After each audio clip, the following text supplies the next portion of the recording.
Vamos lá, hoje nós vamos falar sobre o princípio da igualdade ou da isonomia, um tema que pode ser cobrado tanto em direito administrativo quanto em direito constitucional na sua prova. Lembrando que lá no liciniarossi.com.br você encontra vários outros mapas mentais. Primeiramente, nós temos uma igualdade ou isonomia denominada igualdade formal. O que seria essa igualdade formal? É aquela que diz que eu tenho que tratar todo mundo da mesma forma, homens e mulheres, sendo iguais perante a lei. Uma igualdade perante concessão de benefícios, vantagens, sanções, é a igualdade formal. Só que essa igualdade, ela não atinge exatamente a verdadeira igualdade. Por isso que nós temos também a chamada igualdade material ou substancial. Essa igualdade material ou substancial vem lá desde Aristóteles e foi repetida por Rui Barbosa em Oração aos Moços com aquela máxima que diz: tratar os iguais de forma igual, os desiguais de forma desigual, na medida de suas desigualdades. Ou seja, nos dizeres de Celso Antônio Bandeira de Melo, eu encontro o fator de desigualação e aí eu estabeleço medidas de compensação. Eu encontro essa igualdade material substancial espalhada em vários momentos do texto constitucional. Por exemplo, e aí nós vamos estudar alguns exemplos disso. A primeira situação que eu tenho essa igualdade diz respeito ao próprio artigo 5º, inciso 50 da Constituição. O que esse dispositivo estabelece? Ele estabelece que as presidiárias, durante o período de amamentação, elas podem permanecer com os seus filhos, mas só as presidiárias que estão amamentando, que estão no período de amamentação e não as outras. Ou seja, eu estou identificando a diferença que é estar no período de amamentação e a partir daí criando medidas de compensação. Da mesma forma, o teor do artigo 7º, incisos 18 e 19 da nossa Constituição, quando estabelece prazos diferenciados de licença, tanto a licença maternidade quanto a licença paternidade. Ah, Licínia, mas então não estou tratando da mesma forma homens e mulheres? Não. Por quê? Porque os prazos são diferentes na licença maternidade e na licença paternidade. É um exemplo dessa igualdade material ou substancial. Nós também podemos pontuar e encontrar na Constituição o artigo 143, parágrafos 1º e 2º, e aqui, nesses dispositivos, nós temos o serviço militar obrigatório e o serviço militar obrigatório apenas e tão somente para homens e não para mulheres. Além disso, como inovação legislativa, nós temos a Lei de Reserva Étnica. A Lei de Reserva Étnica, que é a Lei 12.990, de 9 de junho de 2014, o que ela faz? Ela reserva um percentual de 20% das vagas oferecidas nos concursos públicos para cargos, para empregos públicos no âmbito da administração pública federal, autarquias, fundações públicas, empresas públicas e sociedades de economia mista controladas pela União, 20% dessas vagas eu vou reservar para negros, para aqueles que se declararem negros. Então, também um exemplo aí dessa igualdade material ou substancial. Ainda, letra E, nós podemos colocar aqui o Estatuto da Pessoa com Deficiência, a Lei 13.146, de julho de 2015. É o Estatuto da Pessoa com Deficiência. Estatuto da Pessoa com Deficiência. O que esse estatuto faz, né? Estatuto da Pessoa com Deficiência. Ele busca promover a igualdade, esse valor, igualdade, trazendo várias incumbências para o Estado, para o poder público, no sentido de garantir dignidade da pessoa humana, também, então, inclusive a dignidade é um dos fundamentos da República Federativa do Brasil, lá do artigo 1º, inciso 3, do texto constitucional. E mais, né? O Estatuto da Pessoa com Deficiência, ele garante habilitação e reabilitação profissional, direito à cultura, direito à moradia, saúde, à educação, uma série de direitos aí para os portadores de deficiência. Inclusive, na Constituição você encontra a proteção aos deficientes em vários momentos, em vários dispositivos. No meu livro, eu faço menção aos diversos artigos que a Constituição Federal, ao longo, né, de sua redação, pontua e protege os deficientes. Nós temos ainda um outro ponto que decorre de enunciado de súmula, especificamente a súmula 683 do STF. E o que essa súmula estabelece? Ela coloca limite de idade. Limite de idade. Para quê? Para inscrição em concurso público. Então, para que alguém faça a sua inscrição em concurso público, existe ou é possível a fixação de limite de idade. Veja, se eu tenho limite de idade, significa que algumas pessoas vão participar e outras não vão poder participar do certame em razão da idade. O que justifica e legitima tudo isso? O limite de idade, ele só vai ser possível se a natureza das atribuições do cargo justificar a limitação de idade. É isso que diz o enunciado da súmula 683. Que mais? Né? Essa foi a letra F. Também, que mais que nós temos? Nós temos ainda a letra G.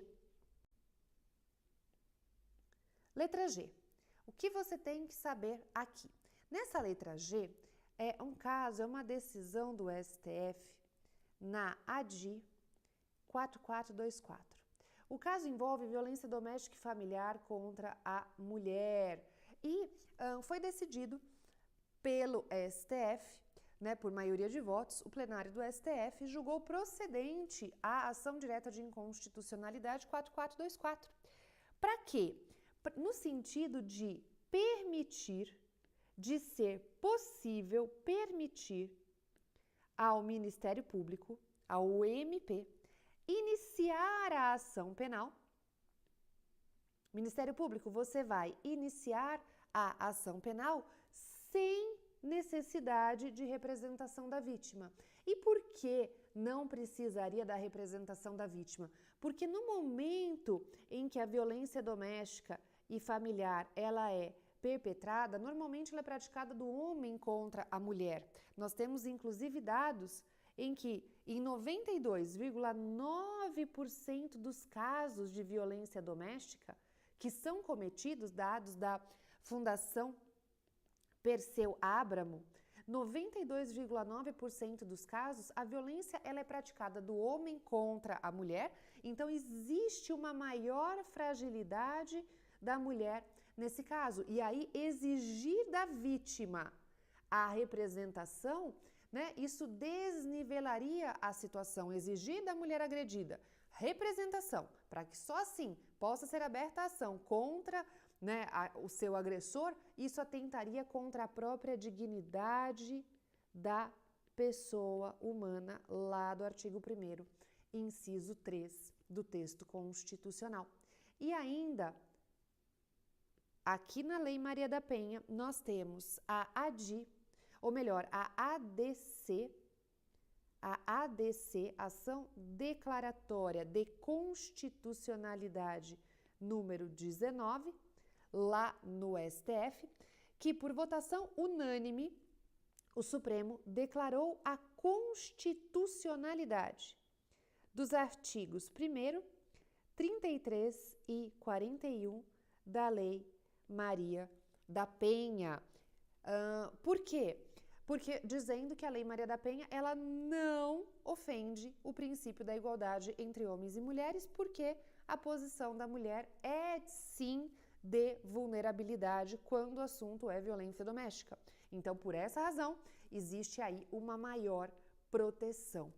Tudo bem? Então, dois casos aí importantes. A de 4424, ADC número 19. Essa foi a letra G. H. Letra H. O que você precisa saber? Nós tivemos uma decisão do STF no julgamento do recurso extraordinário 658-312. E esse caso, inclusive com repercussão geral, tinha em jogo um dispositivo da CLT, que era o artigo 384 da CLT. O que acontecia, o que esse dispositivo estabelecia e por que esse dispositivo tem relação direta com a ideia de igualdade ou isonomia? Ele permitia um descanso de 15 minutos apenas e tão somente para mulheres.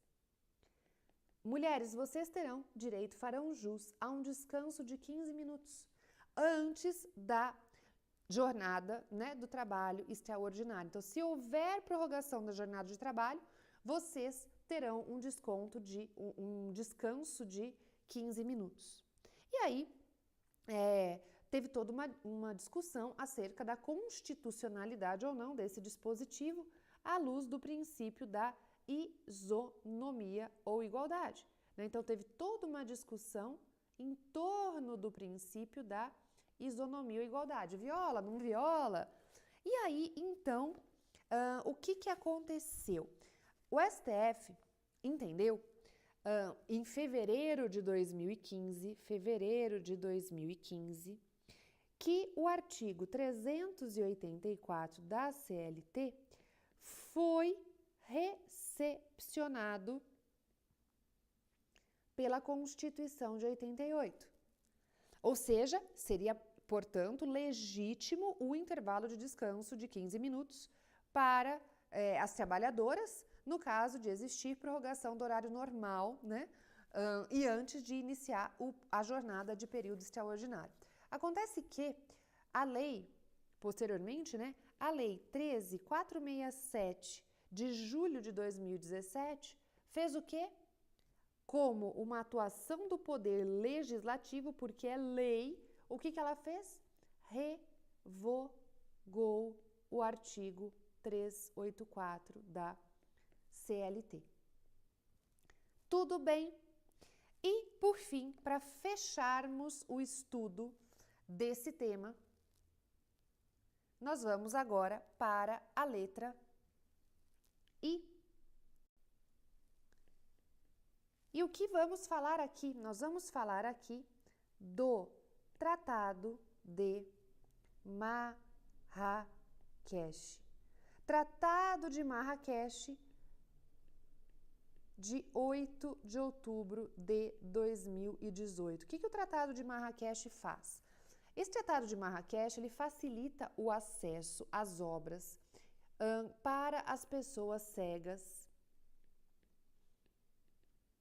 e com deficiência visual, para as pessoas cegas com deficiência visual ou que tenham qualquer outro tipo de dificuldade ao texto impresso.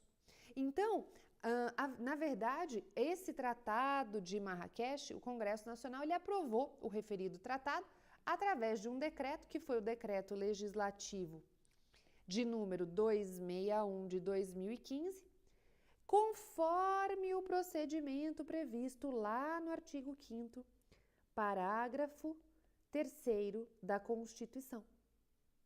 que é aquele dispositivo que diz que os tratados internacionais sobre direitos humanos, acompanhe aí no seu vadimeco, os tratados internacionais sobre direitos humanos, que ingressarem no nosso ordenamento jurídico com 2 turnos de votação nas 2 casas do Congresso Nacional, com o quórum de 3/5 dos votos dos membros de cada uma das casas, serão equivalentes às emendas constitucionais. Então, o que acontece? Veja, aqui no Tratado de Marrakech, ele foi promulgado, né, para facilitar o acesso às obras publicadas às pessoas cegas com deficiência visual ou com outras dificuldades para ter acesso ao texto impresso. Então, por que Marrakech? Porque foi firmado em Marrakech em 27 de junho de 2013. O Congresso aprova esse tratado pelo Decreto Legislativo 261 de 2015, seguindo o procedimento do artigo 5º, parágrafo 3º. É um ponto importantíssimo. Por quê? Porque eu estou buscando igualdade ou isonomia. Inclusive, na minha mentoria, uma das formas, né, da mentoria é a mentoria em áudios. E por que eu fiz a mentoria em áudios? Pensando não só na otimização de tempo, né, porque no áudio você consegue otimizar até 3 vezes o seu aprendizado, porque um áudio de 15 minutos equivale a uma videoaula de aproximadamente 45 minutos, só para vocês terem uma noção de proporção. Licine, por que você está falando isso? Porque além dessa vantagem enorme de otimização de tempo na mentoria em áudios, também é importantíssimo os áudios para quem? Para os deficientes visuais.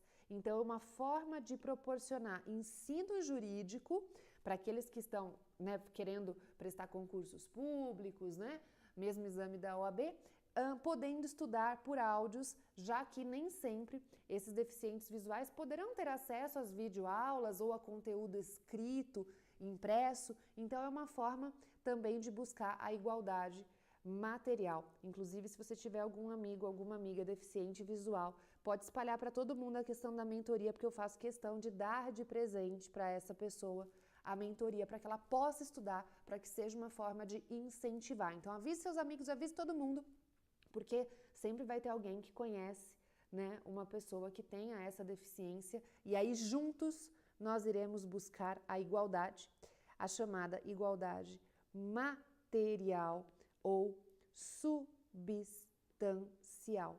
Esses eram os meus apontamentos para a nossa aula de hoje. Eu encerro por aqui. Um beijo grande no seu coração e vários mapas mentais você encontra lá no liciniarossi.com.br. Um beijo para você e até a próxima aula.